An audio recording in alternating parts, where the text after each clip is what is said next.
Is it proven today that adopting AI gives any benefits? If it fails in most of the cases. And this is limited to a self-reporting service.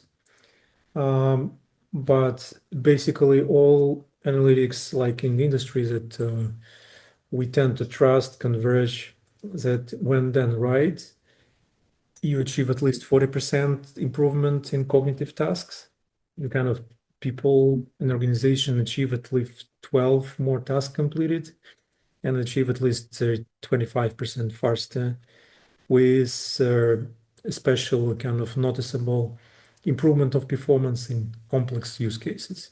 So for me, these figures look like very conservative, because like in fact it's difficult to comprehend why the technology that allows you to perform complex cognitive reasoning in seconds versus work that could previously take weeks of efforts only gives like 40% improvement.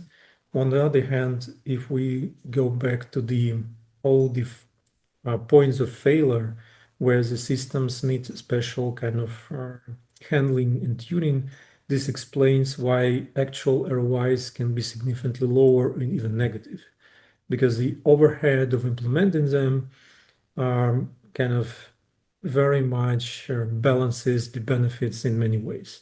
So you can just deploy the system and produce kind of great results. It's like there is this trivia, like two friends meet each other and one tells another, you know what?